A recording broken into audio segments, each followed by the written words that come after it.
À peine l'ange a-t-il annoncé à Marie qu'elle serait enceinte que celle-ci se précipite chez sa cousine Élisabeth. C'est donc le récit de la rencontre de ces deux femmes. Ce récit très connu est pourtant plein d'inattendus. Déjà, ces femmes sont enceintes contre toute attente. L'une est trop vieille et l'autre certainement beaucoup trop jeune. L'une est stérile et l'autre n'a pas connu d'homme.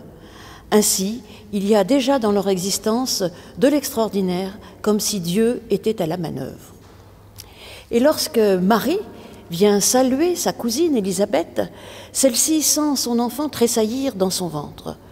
Mais finalement, toute mère le sait, un enfant qui tressaille dans son ventre, c'est un signe rassurant, c'est un signe de vie. Mais là, tout de suite, Élisabeth sent autre chose. Elle discerne la grossesse de la petite Marie.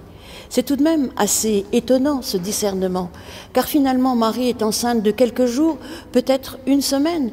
Personne ne sait qu'elle est enceinte. C'est là le premier étonnement. Le second, c'est la réaction d'Élisabeth. Élisabeth qui accueille Marie comme une reine, qui la bénit, qui bénit son enfant, alors qu'en réalité, si elle suivait la loi de son peuple, elle devrait rejeter la jeune fille, elle devrait même la condamner, alors que non, c'est tout le contraire qui se passe, comme pour nous dire que déjà, il y a un changement annoncé, un renversement total. Et puis, on peut essayer de voir pourquoi, comment Élisabeth est-elle capable de discerner? Eh bien, on nous le dit, l'Esprit de Dieu plane depuis un certain temps. Il est là au moment de la conception de Jean-Baptiste, l'enfant qui va naître dans quelques mois, dans 3 mois, celui d'Élisabeth. L'Esprit de Dieu est là aussi auprès de la petite Marie, lorsqu'il la couvre et qu'elle devient enceinte, comme nous le raconte l'évangéliste Luc. Et l'Esprit de Dieu est là aussi, présent, dans Élisabeth au moment où elle accueille sa cousine. Cet esprit qui est aussi l'esprit qui nous permet de discerner, d'interpréter, de comprendre. Et c'est en cela que Élisabeth devient une interprète.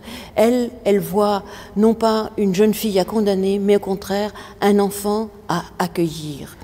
Eh bien, c'est là aussi que se situe la rupture. La rupture parce que, en fait, Élisabeth est enceinte et c'est un miracle. Mais c'est un miracle qui n'a de cesse de répéter ce qui a déjà eu lieu, puisque Sarah a conçu dans sa vieillesse, Anne aussi. Ainsi, Élisabeth est dans la répétition.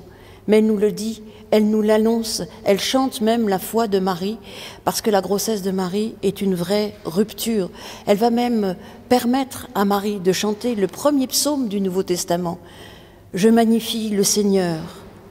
Et voilà, donc, ce que l'on peut retenir de la rencontre de ces deux femmes.